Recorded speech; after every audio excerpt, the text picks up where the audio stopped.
Buenos días. Vamos a dar 5 minutitos de rigor hasta que se vayan incorporando algunos asistentes más y empezamos en 5 minutos.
Son 12:05.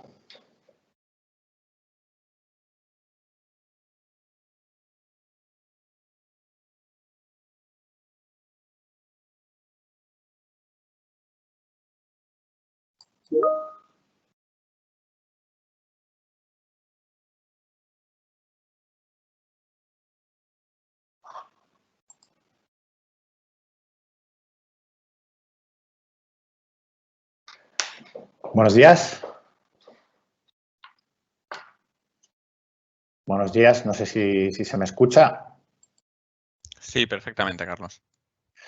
Bueno, buenos días y bienvenidos al webinar Tándem tecnológico como eje de ahorro y descarbonización, cómo implementarlo con Valantia y Endesa X.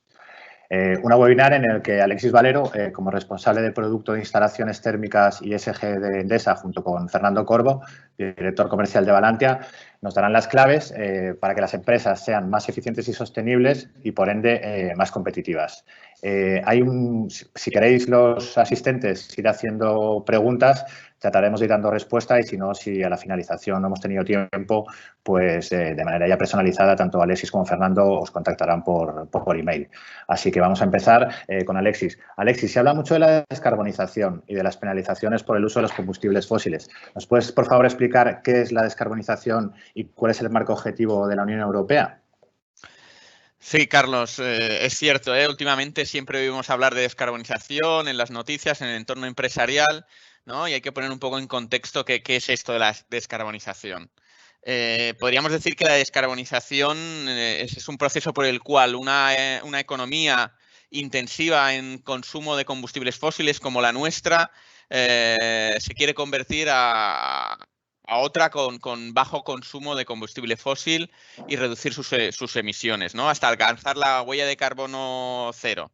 Es decir, hasta que todas sus emisiones de CO2 desaparezcan o se compensen, ¿no? Y este es el proceso por el que ha optado la Unión Europea, con una apuesta muy firme para la descarbonización de nuestra economía y que será el futuro de Europa, ¿no? Y para eso se ha dotado de un marco normativo para ponerla en práctica esta descarbonización de nuestra economía. En España han aparecido ya las primeras leyes que van en sintonía para este proceso de descarbonización, con un objetivo final de conseguir la neutralidad carbónica o la neutralidad climática en 2050.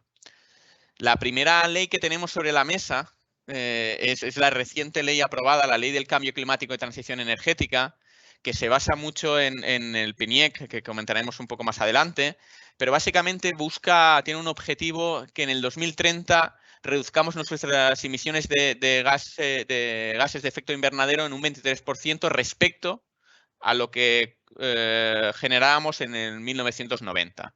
Y también que el 42% de la energía final y el 74% de la electricidad sea de origen renovable, y además que la mejora de la eficiencia energética sea de un 39,5%. ¿Vale? Y como os he comentado antes, conseguir en 2050 la neutralidad climática y un sistema eléctrico basado en 100% de energía renovable. Y cuando hablamos básicamente en descarbonizar, va muy asociada muchas veces en la palabra electrificar, ¿no? Veremos que todas estas normativas tienen como foco utilizar energías primarias que sean lo más limpias posibles y gravar todas aquellas energías fósiles que tengan una huella más alta de carbono, y todos los tipos impositivos trasladarlos de las energías limpias a esas energías más contaminantes para favorecer el uso de estas energías limpias.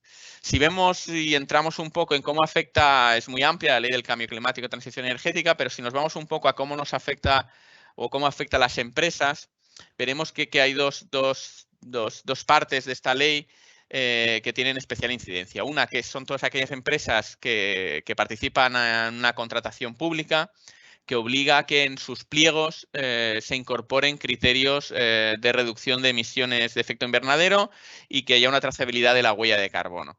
Y en aquellas licitaciones de la administración pública relacionadas más ya con las concesiones de obra o contratos de este tipo, pues que hayan medidas claras de reducción de gases de efecto invernadero.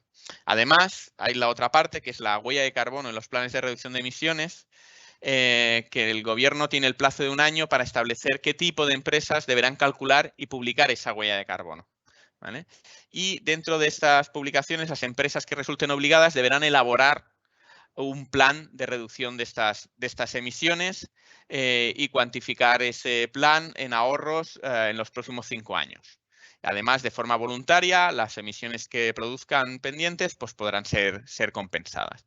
¿Y en qué público objetivo o qué tipología de empresas presumiblemente se verán sujetas a esta publicación de los planes de descarbonización?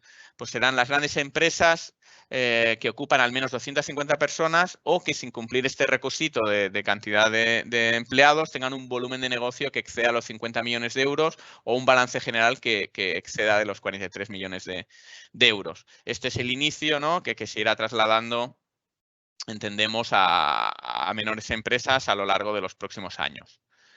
Si vamos desde el marco nacional, también vemos que las autonomías se están moviendo en este sentido. Por ejemplo, tenemos el borrador del decreto regulador del registro balear de huella de carbono, que está pendiente de aprobación, presumiblemente será de aplicación el 1 de enero de 2022.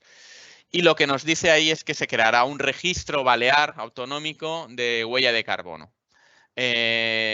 Tendrá una verificación externa por un organismo externo que deberá validar estos planes de descarbonización con una primera inspección al inicio y cada 3 años. Y en los años intermedios simplemente será necesaria una declaración responsable por parte de la empresa. Será obligatoria la adecuación de las actuaciones a los planes de reducción, es decir, que lo que contemplemos en esos planes de reducción de emisiones de carbono serán de carácter obligatorio. Y la estructura de la información del registro balear será la misma durante estos primeros años que el registro estatal, pero a partir del cuarto año puede ser más precisa o detallada la que pida el registro balear. ¿Vale? En cambio, el público objetivo, si hemos visto anteriormente que se limitaba a las grandes empresas, cuando vamos a este borrador de decreto del Gobierno balear, pues ya estamos hablando de empresas de carácter más pequeño. Habla de empresas que tengan en el territorio de las Islas Baleares más de 50 empleados o que el volumen de negocio en su sede fiscal ubicada en Baleares sea superior a los 10 millones de euros. Presumiblemente, igual que está haciendo Baleares, sabemos que el País Vasco también está preparando alguna y entendemos que el entorno regulatorio en las comunidades autónomas irá en esa dirección. Aparte de estas leyes que están muy centradas en el campo energético, también existe la Ley 11 de 2018 en materia de información no financiera y diversidad, que nos habla que las grandes empresas, aquellas de más de 500 empleados que tengan un carácter de entidades de interés público o grandes empresas según la Directiva 2013/34, también, aparte de sus números económicos, están obligados a presentar la información sobre cuestiones medioambientales. En cuanto a temas de contaminación, qué medidas asume esta empresa para prevenir, reducir o reparar las emisiones de su actividad. En cuanto a economía circular y prevención de la gestión de residuos, ¿vale? También en el uso sostenible de sus recursos, en consumos que no son ya tantos energéticos como es el consumo de agua o de materias primas que utiliza en sus procesos productivos. También los impactos de su actividad en el cambio climático, sobre todo lo que se refiere en gases de efecto invernadero y qué medidas se implantan para reducir ese impacto de los gases de efecto invernadero. Y la protección a la biodiversidad, pues qué medidas toma para preservar o restaurar la biodiversidad fruto de los impactos causados por las actividades llevadas a cabo por estas grandes empresas. También nos encontramos, que he mencionado antes, el Plan Nacional Integrado de Energía y Clima, el famoso PNIEC, que básicamente la ley que os he comentado antes se basa en el PNIEC, en este plan nacional, y hace suyas pues las reducciones de emisiones de gases de efecto invernadero, la producción de energía eléctrica renovable o la de mejora de eficiencia energética, y también tiene el foco en la descarbonización en 2050, y es un marco, ¿vale?, general que se dota España para ese plan de estrategia de descarbonización. La parte más interesante del PNIEC es la parte de ayudas a empresas para mejorar su huella de carbono, ¿no? En ese plan nacional se contempla una serie de mecanismos para ayudar a las empresas a poder trazar su huella de carbono y reducirla y poner medios para ayudar a estas empresas a que se descarbonicen. Finalmente, no hay que olvidar que también disponemos para el sector terciario dos marcos regulatorios como son el Código Técnico de la Edificación y el RITE, que ya contemplan en gran parte muchas medidas de ahorro energético y descarbonización, ¿no? Por ejemplo, en el caso del Código Técnico de la Edificación, limita, y en su última versión todavía más, el uso de energía total y el de energía no renovable. Podríamos destacar sobre todo el DBH0, que marca un esfuerzo en la disminución de la demanda, y en edificios terciarios, que ya los sistemas solían ser bastante eficientes, pues hace especial foco en el agua caliente sanitaria, que es uno de los principales consumos y donde hay más campo a recorrer para la mejora de eficiencia y descarbonización, como veremos más adelante en la presentación. También destacar el DBH2, ¿vale? que nos dice que para los edificios de más de 1000 metros cuadrados nos obliga a estudiar alternativas a las soluciones convencionales para ver si existen otras tecnologías técnico-económicamente disponibles que sean mejores que las que estamos planteando inicialmente en el proyecto. Y nos marca otra vez nuevamente en el ACS que más del 60% de esa producción de ACS debe hacerse con energía renovable. Si nos vamos al RITE, también en su última modificación aprobada recientemente, hace mucho énfasis en los requisitos de eficiencia energética, ¿vale? Sobre todo en el rendimiento de los generadores, ¿vale? de energía térmica y en el aprovechamiento de las energías renovables. Estupendo, Alexis. Creo que ha quedado bastante claro la descarbonización, el marco europeo. ¿Qué papel juega o qué rol juega Endesa dentro de la descarbonización? Dentro de Endesa, cuando definió hace un año y medio sus ejes de actuación, pues los vemos aquí en la presentación, ¿no? Se fijó básicamente trabajar en 4 ejes, ¿no? La primera, la descarbonización, alineándose con el foco europeo, donde queremos basar nuestro futuro, nuestra economía en una economía descarbonizada. En la electrificación, como medida muy importante para esa descarbonización, siendo actualmente la fuente energética con menos emisiones de CO2 y además con un compromiso firme de reducir en esta generación de electricidad su huella de carbono. Hay una tercera pata que en la presentación de hoy en parte también nos afecta, que es en la urbanización. Tenemos claro que cada vez van a seguir creciendo las ciudades y uno de los focos claros de reducción de emisiones y de volverse más eficientes es en el ámbito urbano. Y la digitalización, que también está en boca de todos, pero que nos puede ayudar enormemente a ser mucho más eficientes en todos los procesos térmicos en el sector terciario y en optimizar esos consumos de energía. Además, más concretamente, a través de Endesa X, ¿vale? a la empresa a la cual pertenezco yo, lo que pretendemos es ayudar a nuestros clientes, acompañar a nuestros clientes en este proceso de descarbonización. En este proceso de descarbonización, no solo para descarbonizar, sino para hacernos más competitivos, ¿no? Ayudar a nuestras empresas a conseguir este objetivo de descarbonización y salir reforzados de este proceso. Y haciendo los pasos de la estrategia habitual de descarbonización. Un primer paso es ayudar a las empresas a implantar medidas de ahorro, en reducir su consumo al máximo posible, implantar medidas de ahorro, implantar los sistemas más eficientes posibles, bien sea en nuestra producción térmica, en los equipos de climatización de nuestros edificios, mediante la gestión o control de esos equipamientos para que funcionen en su punto óptimo, o en el caso de que sean obsoletos, optar por tecnologías, las nuevas tecnologías más eficientes, tanto para la producción de climatización como la que hablaremos hoy del ACES. Implantación de estas tecnologías, recuperación de calor, cogeneración, cualquier proceso, cualquier actuación en la que podemos ayudar a nuestros clientes a reducir su consumo de energía primaria. Una vez hecho este paso, pues acompañarlos también al cambio de fuentes energéticas, ¿no? Por ejemplo, es sabido nuestro plan de movilidad, de electrificación de las flotas, para sustituir lo que son los consumos de combustibles fósiles como el gasoil o gasolina por consumos eléctricos, evitando así gran parte de las emisiones de CO2 de nuestro país. Y un tercer paso sería, bueno, ya hemos optimizado nuestros sistemas productivos, somos los más eficientes posibles, pues esa energía primaria que utilicemos que sea de origen renovable, ¿no? Como en el caso que vamos también hoy a exponer hoy, pues utilicemos energías renovables como la fotovoltaica, que nos permiten, además de una forma rentable, obtener energía limpia. Y ya cuando hemos reducido al máximo nuestras emisiones, hemos utilizado energías primarias renovables, pues optar por la compensación o captura de esas emisiones restantes hasta que aparezcan alternativas o bien para electrificar o el hidrógeno verde que nos permitan también para esos focos residuales de producción, pues tener una alternativa que sea viable y que no imita CO2.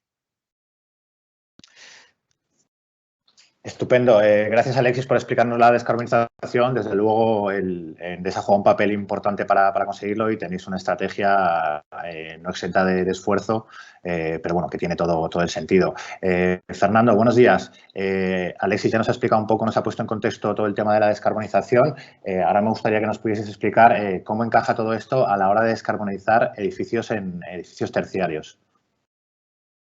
Hola Carlos, buenos días y buenos días a todos los asistentes al evento. Pues voy a tratar de daros un poco una imagen general de cómo estamos enfocando desde Valantia, acompañados con Endesa, pues estas acciones para la descarbonización, ¿no? Y porque consideramos, como veis aquí en el título, ¿no? De ese tándem aerotermia más fotovoltaica como la mejor solución actual que existe para los procesos más complejos de descarbonizar, llegar a conseguir esa descarbonización sin perder competitividad. Estoy intentando pasar la slide. Puedes, si no te la paso yo, ¿eh? Si me la puedes pasar tú, Alexis, porque no estoy consiguiendo pasarla, si eres tan amable. Perfecto, gracias. Bueno, pues a la hora de entender un proyecto de descarbonización, lo primero que tenemos que hacer es entender cómo está consumiendo energía un edificio. En este caso, nos vamos a centrar sobre todo en los edificios de actividades terciarias, ¿no? Grandes retails, hoteles, incluso podríamos meter dentro de este paquete comunidades de vecinos. En base a toda la actividad que hemos desarrollado desde Valantia este último año 2020, fruto del delito sectorial del Real Decreto 56/2016 que exige realizar auditorías energéticas, pues nosotros el año pasado hemos realizado más de 1000 auditorías energéticas en este tipo de activos, ¿no? Entonces, eso nos ha permitido generar una imagen bastante realista de, a nivel nacional, cuáles son los usos de las energías que las empresas están dando en sus activos. Como podéis comprobar en el gráfico de la izquierda, nos estaríamos encontrando que más o menos un 60% del uso de las energías que se hace en esta tipología de activos van ligadas a procesos de climatización, entendiéndola como frío y calor, y producción de ACS. Y de ese 60, un 34 va ligado exclusivamente a ACS y calefacción. ¿Cuál es el problema que nos encontramos aquí?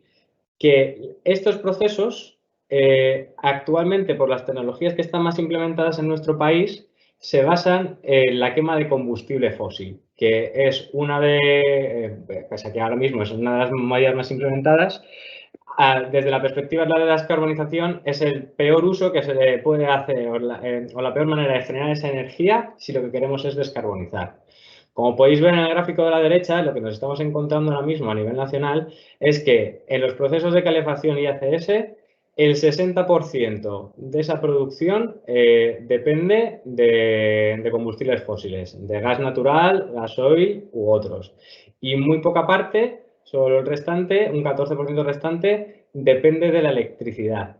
¿Por qué pongo el foco en la electricidad? Porque la electricidad es la energía más fácil con la que tú puedes contribuir a generar fuentes renovables. Evidentemente, una solar fotovoltaica lo que te permite es captar esa energía solar y convertirla en energía en muchas diversas necesidades. Aquí la clave es que este 34% de consumo ligado a la producción de gases y calefacción, poco a poco vayamos haciendo que este 14% vaya creciendo en el scope total de fuentes de energía. ¿Para qué? Pues para conseguir ese modelo de descarbonización al que llevamos. Nosotros el modelo de descarbonización que planteamos es muy similar, estamos muy alineados en Endesa Valantia en este sentido. Lo dividimos en dos grandes fases. Una primera fase es pura eficiencia, vamos a intentar reducir todo lo posible los consumos energéticos que se desarrollan en los activos, ya sea por medidas más clásicas, ¿no? Pues una clásica iluminación, ya sea bien por sistemas de recuperación de calor en algunos puntos, ya bien sea por pura gestión energética mediante la instalación de equipos de monitorización y actuaciones de gestión en ese sentido. Y una segunda fase de, oye, cuando ya lo tengo todo optimizado y he conseguido electrificar gran parte de mis necesidades de consumo dentro del edificio, pues es cuando ya me puedo plantear pasar a una producción renovable y plantearme implementar una fotovoltaica o una mini eólica o incluso hacer contratos con comercializadoras de energía 100% renovable, ¿no? Y así sí que podemos ir aspirando poco a poco a esa utopía del edificio de cero emisiones. Para Valantia, la clave a nivel de medidas que puede hacer que esta transformación se genere de manera rápida y además de manera rentable es el tándem de la aerotermia combinada con la fotovoltaica. Es un poco lo que os voy a intentar explicar ahora con un mayor nivel de detalle, sobre todo centrándome más en la aerotermia, dado que la fotovoltaica podemos considerar que más o menos la conocemos todos. Gracias, Fernando. Has hablado de la aerotermia. Ahora sí que nos gustaría que nos pudieses indicar cómo funciona, cuáles son sus usos y aplicaciones y que abordes un poquito más la tecnología de la aerotermia. Perfecto.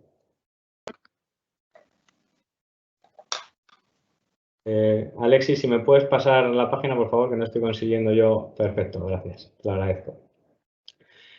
Vale, para hablar de la aerotermia, primero tenemos que hablar de qué es una bomba de calor, que básicamente es el sistema en el que sustenta la aerotermia. Una bomba de calor simplemente es un sistema que es capaz de captar energía térmica de un medio para, en base a un circuito termodinámico de compresión y expansión de un refrigerante, cederlo a otro. Evidentemente, el medio del que puede captar esa energía pueden ser varios medios. Podemos tener bombas de calor, agua y de cesión a un medio que sea, por ejemplo, aire o agua también. Podemos tener bombas de calor que ese calor lo capten de pozos de geotermia, de acuíferos o de propias energías de la Tierra sacadas por convección. Y, por supuesto, también de la energía que está latente en el aire que nos rodea. La aerotermia se centra en utilizar esa energía latente en el aire para, en base a ese movimiento de ese refrigerante a nivel de cambio de estado de líquido a gaseoso, poder captar gran parte de ese calor, aunque el aire esté a baja temperatura, y cederlo a un medio para llegar a temperaturas de consigna que nosotros necesitemos para nuestro proceso. Esto evidentemente es una tecnología que, pese a que ahora empieza a sonar mucho, ya lleva funcionando durante muchos años. Desde luego, por ejemplo, en Japón, desde ya a principios del siglo XX ya es algo que se está utilizando bastante. Y aquí lo importante a nivel de rendimientos es entender que el refrigerante que se utiliza es súper importante. Y a partir de la normativa de F-Gas, que se lanzó en el 2015, que lo que está intentando es poco a poco ir eliminando los gases fluorados que se utilizan en sistemas de refrigeración, pues todos los fabricantes han puesto manos a la obra en intentar encontrar mejores refrigerantes a utilizar en sus equipos que, por un lado, reduzcan su impacto a nivel de calentamiento global, de sus estándares de calentamiento global, pero que también, a su vez, mejoren los rendimientos térmicos de esos refrigerantes. Así nos encontramos que, por ejemplo, ahora uno de los refrigerantes más utilizados en sistemas de aerotermia, que es el R410A, pues poco a poco se está viendo sustituido por refrigerantes como el R32, que consigue reducir a más de la mitad su ratio de impacto a nivel de calentamiento global, y además también aumenta la capacidad térmica de ese refrigerante. Se están saliendo todavía más nuevos modelos con tecnologías todavía mucho más eficientes. El R290, que por ejemplo funciona, que el R290 es propano, está consiguiendo reducir ese GWP a 3 y encima está consiguiendo que las temperaturas que puedan alcanzar los equipos superen ya los 70 grados, solventando algunos de los problemas más graves que tenían los equipos de aerotermia antes a la hora de plantearnos un proyecto de rehabilitación en un edificio, que eso entraremos un poquito más adelante. Y luego, por supuesto, ya tendríamos lo que sería la crème de la crème, ¿no? Que sería el R744, que es CO2, que tiene un GWP de 1, es el más bajo actualmente existente, y que hay algunos equipos que son capaces de alcanzar temperaturas de hasta 90 grados en base a tecnologías con este refrigerante. Claro, a la hora de medir la aerotermia, ¿qué tenemos que tener claro? Pues los dos factores más claros que nos explican por qué la aerotermia es una de las mejores soluciones, si no la mejor solución existente a la hora de producir calor en un edificio, pues es el COP y el TER. El COP no deja de ser una constante que te indica que por cada kilovatio de fuente de energía que tú utilices, cuántos kilovatios térmicos puedes llegar a generar. Aquí, como el que estamos viendo en la imagen, de media, un sistema de aerotermia en unas condiciones más o menos favorables, que ya veremos cuáles pueden ser, consigue que por cada kilovatio eléctrico que le entre se generen 4 kilovatios térmicos. Esto lo veremos un poquito más adelante cuando comparemos este sistema con otros sistemas existentes, pero ya veremos que nadie le puede vencer a la hora de tratarlo como el sistema más eficiente a nivel de rendimiento para la producción de estos equipos. Por supuesto, también hay otro factor que no se suele tener muy en cuenta, pero que dependiendo de cómo hagas el diseño de la instalación es muy útil y favorece mucho en qué tipología de proyectos te estás enfrentando, que es el TER.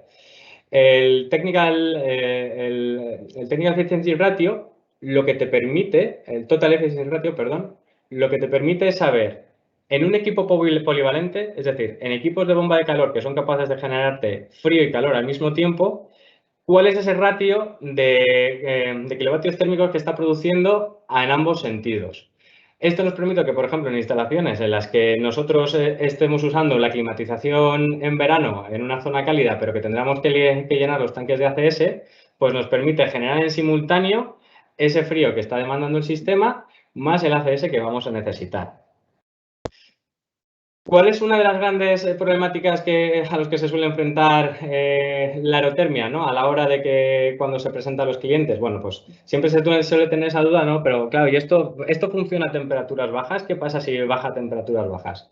Bueno, ya veíamos en la imagen anterior que los sistemas actuales a temperaturas de menos 10 grados, que no suelen ser muy frecuentes en España, puede haber zonas que sí y que no, pero que no suelen ser frecuentes, siguen alcanzando temperaturas de 60 grados refrigerantes normales, ya que los refrigerantes de nuevas generaciones se alcanzan esas temperaturas de 70-90 y las pérdidas de rendimiento nos empiezan a notar hasta temperaturas muy bajas. Así que es un sistema que ya está demostrando muchas solvencias a temperatura. Y todavía más como demostración de que es un sistema que está funcionando muy bien a bajas temperaturas, sí que quería demostraros un poco cómo es el escenario a nivel de Europa, que como podéis ver, a nivel de unidades de bombas de calor por cada 100 habitantes, los países de Noruega, Suecia y Finlandia son los países que copan la mayoría de este ratio, que no deja de ser curioso, ¿no? De que si una de las grandes críticas que puede tener este sistema es que no funciona bien a bajas temperaturas, pues no deja de ser curioso que los países más fríos de Europa sea donde mejor se estén implementando.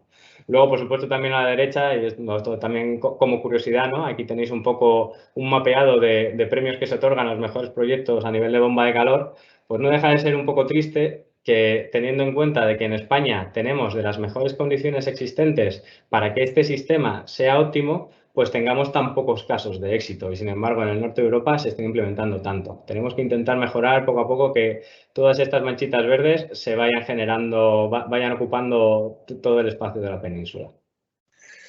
Has hablado de Europa, Fernando. ¿Cómo es el grado de penetración en España? Sorprendente lo de Europa. A ver, cuéntanos en España cómo va la aerotermia.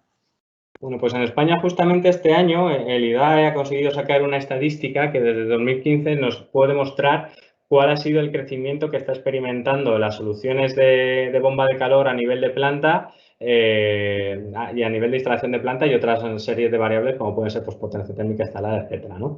Lo que podemos concluir del estado actual del 2019 respecto al 2015 es que poco a poco más consumidores van asumiendo que la aerotermia es la solución ideal para suplir esas necesidades térmicas que tienen tanto a nivel de sus hogares, que podemos ver aquí que he copado ya no solo espacios de usos más empresariales, sino también residenciales, pero no deja de ser curioso, ¿no? Que en residencial tenemos crecimiento, pero es que, si nos fijamos aquí, son las empresas las que cada vez van confiando más en estos sistemas para poder suplir sus necesidades de calefacción ACS, muy ligado a este hecho a porque están empezando a ver que los rendimientos que se producen con estos sistemas ya no solo es que les posicionen de manera maravillosa a nivel de descarbonización, sino que reducen de manera considerable sus costes operativos, lo cual es muy importante y, por supuesto, una máxima que tenemos desde Valantia es que descarbonización sí, pero no si lo que hacemos es perder competitividad económica. Así que tenemos que encontrar siempre ese tándem y ese equilibrio. Hay que meter una marcha más o dos para que sea una realidad en España. De cara a que podamos utilizar la aerotermia en edificios, ¿cómo son los procesos y los usos? ¿O en qué se puede utilizar? Vale, básicamente, para cualquier necesidad de calefacción, ACS o refrigeración, los equipos actuales de aerotermia en cualquier edificio te pueden cubrir cualquiera de esas casuísticas. Lo que tenemos que mirar nosotros desde la perspectiva de la ingeniería de diseño es entender bien qué necesidades tiene el cliente, cómo está el activo, por ejemplo, qué tipo de equipos están más cerca de la obsolescencia, que tenga más sentido sustituir, qué equipos a lo mejor son más nuevos y que no tenga sentido tocar, y en función de eso equilibrar un poco cómo tiene que ser el diseño. De manera natural nos podemos encontrar tres escenarios distintos, ¿no? Nos podemos encontrar un cliente que lo que necesite es, oye, yo tengo una caldera que me produce exclusivamente para CS, tengo un sistema de refrigeración que a lo mejor ya tengo instalado una bomba de calor que me funciona de manera maravillosa y la acabo de instalar y no quiero tocarla.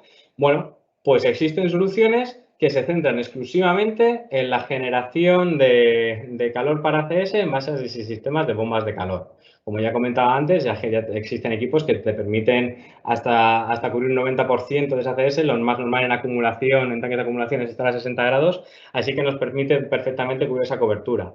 Y es más, al nivel de diseño de este tipo de soluciones, el equilibrio justo tiene que estar en cuánto reduzco la potencia térmica que me demandaba el sistema anterior y cuánto puedo aumentar las horas de uso y la acumulación para equilibrar que mis equipos estén funcionando en horas en las que las electricidades sean más baratas, acumulo más y consigo una utilización óptima de ese equipo para producir ACS. Por otro lado, ¿qué nos podemos encontrar? Pues instalaciones que solo requieran de pura climatización. En estos casos, que son los más clásicos, pues existen multitud de equipos que te dan esa solvencia a la hora de generar tanto calor como frío y que para la generación de calor, como ya estamos viendo, pues con COPs de 4, pues es que supera con mucho cualquier otra solución que ya veremos más adelante, ya sea bien por calentamiento por efecto Joule o por caldera de combustión.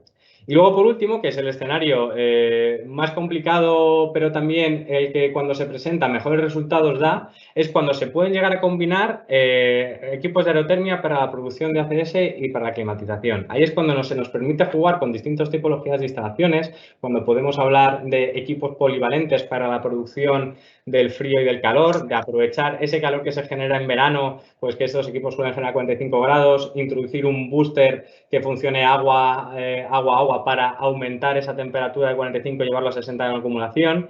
En fin, son instalaciones que son algo más complejas de tratar, pero que cuando se dan esas casuísticas nos encontramos con resultados muy buenos a nivel de rendimiento económico de los proyectos. Claro, ahora para continuar, de cara a la rehabilitación ya de instalaciones térmicas, ¿cuáles son las ventajas del funcionamiento de la aerotermia?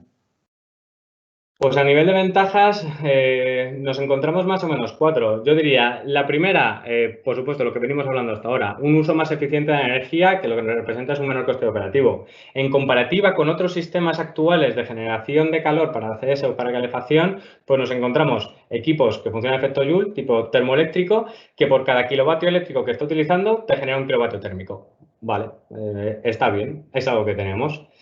Cuando hablamos de combustión, pues estamos hablando de calderas, por ejemplo, de condensación, que son las calderas más eficientes que existen ahora mismo para generar este tipo de servicios, pues estaríamos hablando de que un kilovatio de gas introducido nos conseguiría entre un 0,90 y un 0,98 de kilovatios térmicos. Es decir, que tendríamos incluso una pequeña pérdida de energía en base a este proceso.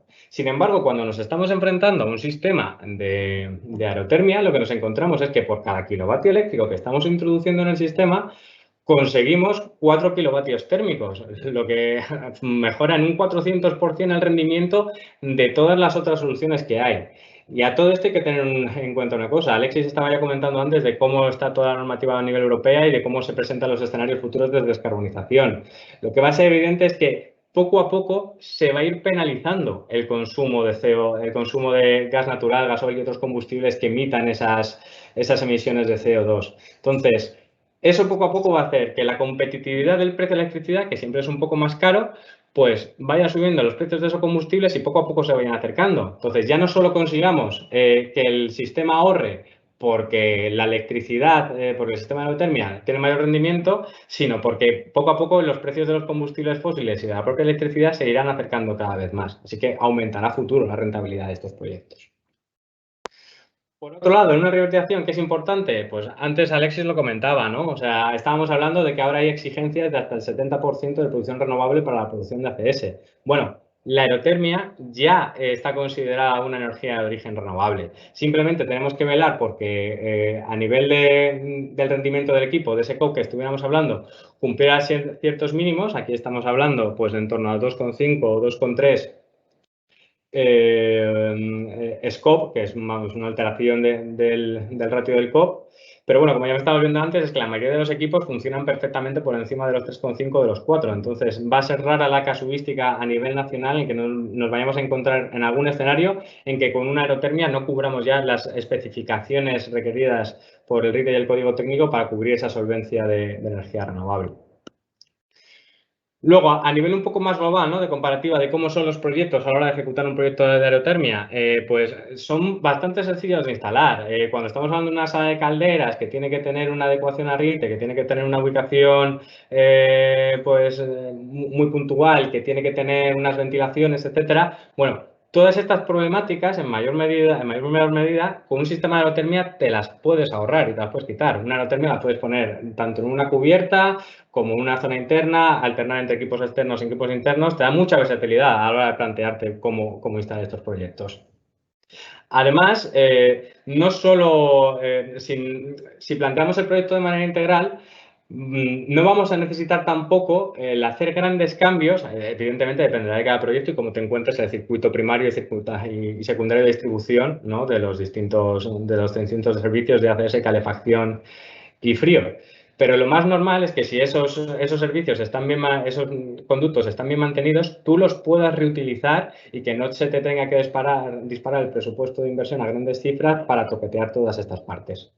Esa es otra de las grandes ventajas que puede llegar a tener. Otra, por ejemplo, si pasas a Alexis, por favor, que no me está dejando ahora. Optimización de potencia instalada en ACS, pues lo que comentábamos antes, ¿no? Ya no es necesario dar una cobertura total de toda la potencia instalada con una caldera. Ya lo que tenemos que intentar es dimensionar adecuadamente la potencia térmica de los equipos de aerotermia junto con la acumulación, ver cuánto tenemos que aumentar la acumulación, ver cómo tenemos que jugar con las horas de funcionamiento del equipo en función de cuándo es más rentable utilizarlo, y eso nos permite que, por ejemplo, una de las grandes problemáticas que puede haber, ¿no? Que si tengo que igualar la potencia instalada de una caldera en un sistema de aerotermia, pues tengo que aumentar un montón la energía contratada. Incluso lo mismo, tengo problemas a la hora de implementar esta medida en el centro de transformación. Jugueteando con estas variables es como lo consigues que haya un impacto mínimo en estas áreas. Luego, esto parece una tontería, ¿no? Pero con los últimos acontecimientos que vivimos en Madrid, pues yo creo que conviene mucho decirlo. No es un sistema de combustión, por lo tanto no explota. Nos quitamos todos los riesgos que hay en ese sentido para que sepamos que es la instalación más segura que podemos tener a la hora de dar este tipo de servicios.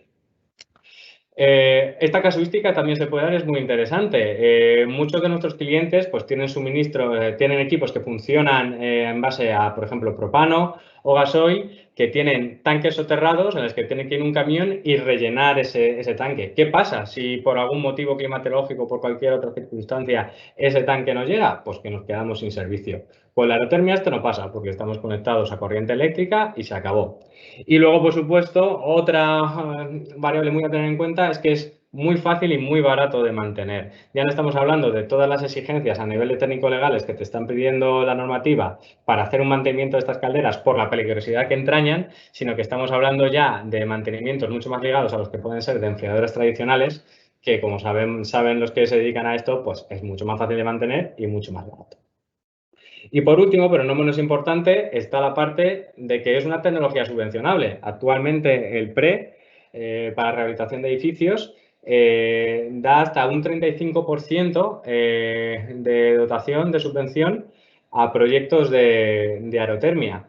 Aquí lo importante es que se consiga dar un salto de certificado para poder demostrar la fiabilidad o la eficiencia de esa transformación.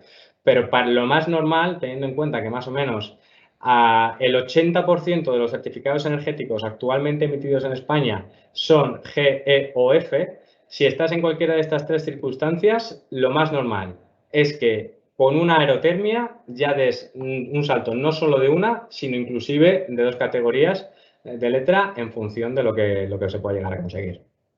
Gracias, Fernando. Está claro que la tecnología de la aerotermia solo ofrece ventajas, renovable, eficiente, competitiva. ¿Cómo es el tándem de la aerotermia más la fotovoltaica? Es decir, ¿por qué funciona tan bien de manera complementaria una tecnología con la otra? Perfecto, Carlos, gracias. Pues lo contaré rápido porque tampoco me quiero extender mucho, que no me quiero ir de tiempo. Pero vamos, básicamente la relación es evidente. La aerotermia es un sistema que se alimenta de la electricidad y lo que hace la fotovoltaica es, en base a la energía solar, generar electricidad. Entonces, ¿qué conseguimos con eso? Que cuando tengamos producción solar en un momento y nosotros estemos utilizando la aerotermia, en realidad estamos generando ACS y climatizando de manera gratuita, entrecomillada. Además, dado que podemos instalar energía fotovoltaica bajo diversas fórmulas, ¿no? Ya pueden ser PPAs, ya pueden ser instalaciones on-site planteadas directamente de inversión por parte del cliente, lo importante es que ese precio al que estamos adquiriendo ese kilovatio por parte del panel solar es un precio que nos protege de las posibles fluctuaciones que sucedan en el mercado eléctrico, de tal modo que nos sirve, si estamos electrificando la producción térmica y tenemos miedo de que, oye, se dispare el precio de la electricidad, pues tener una fotovoltaica nos ayuda a mitigar esas posibles variaciones en esos precios para que siga siendo totalmente rentable y que no haya ningún tipo de problema. Y luego, por último, estaría que nos sirve de pila de almacenamiento, lo que contábamos un poco antes, ¿no? Si yo tengo, por ejemplo, una instalación solar en un hotel en la que de repente a mediodía me cae la demanda de servicios de ACS de calefacción, pero es mi hora de máxima producción, pues lo que tendría sentido es que yo tuviera una acumulación bien dimensionada para en ese momento encender la aerotermia y acumular esa energía solar en forma de calor para su utilización en posteriores necesidades de la explotación hotelera. Son un poco todas los verticales que demuestran, ¿no? Un poco el sentido que tiene alinear estas dos medidas. La verdad es que es un alto potencial de ahorro, el 50%, al combinar el uso de la fotovoltaica con la aerotermia. Una vez que habéis explicado todo esto, viene una parte importante. ¿Cómo es el acompañamiento, Alexis, Fernando, que se ofrece desde Valantia y desde Endesa en todo el proceso de la descarbonización para las empresas? Perfecto.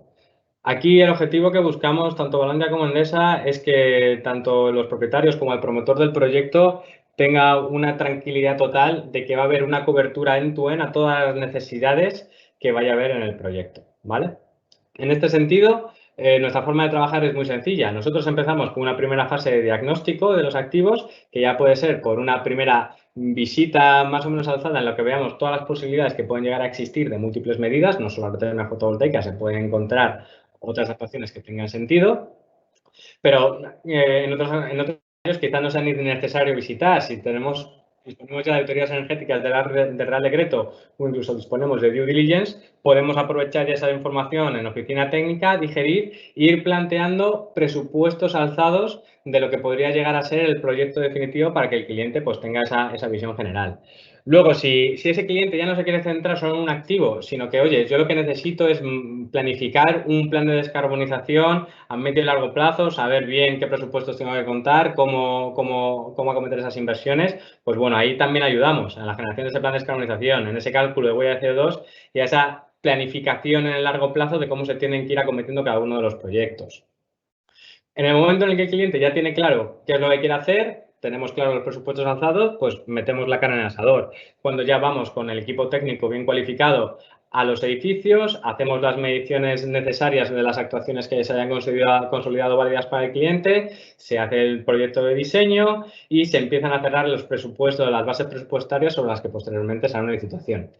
En paralelo a todo esto, ya estamos teniendo claro el proyecto que vamos a sacar a licitación para la oferta final. Vamos trabajando ya en la obtención de la subvención. Actualmente será el PRE. En los futuros meses, con todos los presupuestos que están entrando por los planes de rehabilitación por el COVID, muchas de las partidas se van a destinar a rehabilitación energética. Se van a ampliar ayudas, se van a ampliar la intensidad. Por ejemplo, el PRE lo que se estima es que pasemos de 35% a 50 o 60%. Esto se irá viendo a lo largo de estos meses, pero bueno, hay que estar atentos para ir gestionando esas subvenciones. En la mayoría de los casos lo que se van a pedir es ese certificado pre-medidas y ese certificado post para conseguir el salto. La documentación administrativa tiene que generar, nos encargamos de todos nosotros. Luego, por supuesto, en el momento en que ya tenemos claro el proyecto que vamos a ejecutar, toda la licitación con los distintos fabricantes, con las distintas tecnologías, los distintos proveedores, nosotros nos encargamos de todo ello en un modelo Open Books para que el cliente pueda tomar la decisión conjunta a nosotros de cuál es el mejor proveedor que se alinee con sus objetivos de calidad-precio. Y luego ya por último, teniendo todo claro, ponemos a ejecutarnos, ejerciendo un rol de dirección facultativa, poniendo la prioridad en el proyecto de las necesidades del promotor y acompañándolo todo en todo ese proceso hasta la entrega ya en manos de las instalaciones, en las que ya no solo le entregamos la instalación, sino que nos quedamos con ellos operándolas bajo servicios, por ejemplo, de Endesa, como puede ser el SGE, para ayudarles en alcanzar los objetivos que se han marcado a nivel de ahorro económico y ahorro en emisiones en todo el proyecto. Aquí, ¿qué te parece? Si cuentas tú un poco también cómo es el acompañamiento más económico. Sí, la idea es que el cliente se olvide de todo, hacerle un acompañamiento técnico desde el inicio y final, haciendo todo desde el primer paso del predimensionado, la ingeniería, la gestión de subvenciones, la implantación del proyecto y lo que es más importante, que tanto para Valantia como para Endesa, es hacer el acompañamiento posterior. Una vez el proyecto empieza a funcionar, verificar que todo funciona correctamente y se obtienen los ahorros que esperábamos del proyecto. Es decir, es un, como decía Fernando, es un end-to-end donde el cliente se olvida absolutamente de todo y se tiene que centrar básicamente en los ahorros que le puedes proporcionar esta propuesta. Esto lo acompañamos, como hemos visto, a nivel técnico, como ha comentado Fernando, y a nivel económico es ajustar la forma de pago al modelo que más se ajusta a cada cliente.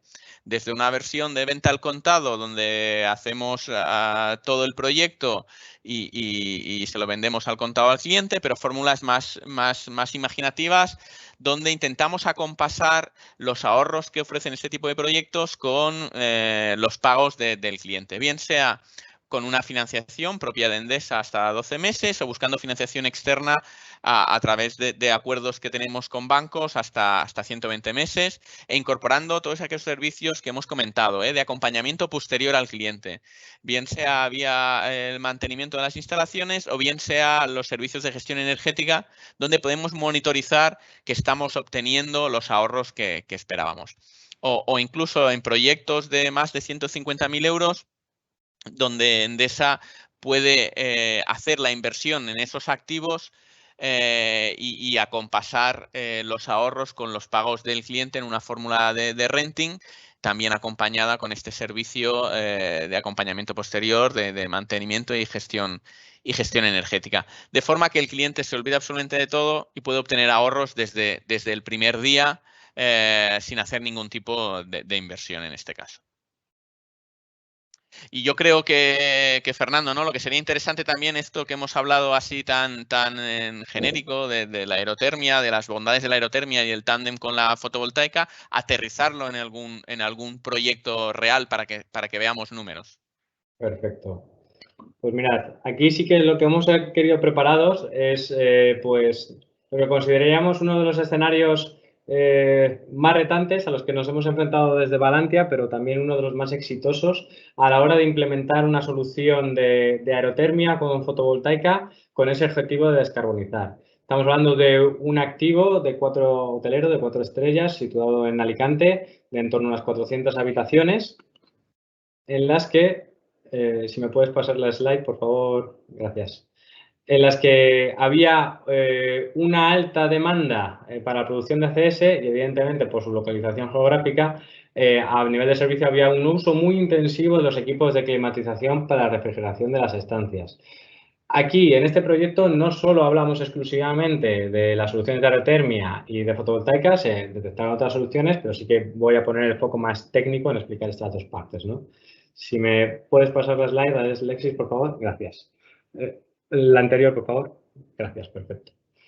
Bueno, aquí como podéis comprobar, lo que estamos hablando es un activo que de consumo global estamos en torno a los 11 gigas de consumo, unos 785.000 euros en energía al año, del cual el 30% es gasóleo, que ese gasóleo se destinaba exclusivamente a unos equipos de calderas para la producción de ACS. Como veis, a nivel de balance energético por usos, estaríamos hablando del 34% del balance total. O sea, es una cifra bastante considerable que teníamos que ver cómo podríamos reducir, ¿no? A nivel de potencial de mejora existente, esto es un pentagrama que solemos utilizar desde Valantia, ¿no? que nos indica un poco respecto a ese activo, respecto a su media sectorial, ¿dónde está? Pues como podemos comprobar respecto a la parte de instalaciones técnicas, pues esa ausencia de esos equipos de aerotermia nos da una idea de la gran capacidad de mejora que nos podemos encontrar ahí y luego, por supuesto, también la parte de monitorización o de automatización de la producción en este sentido, que también había bastante punto de mejora, ¿no?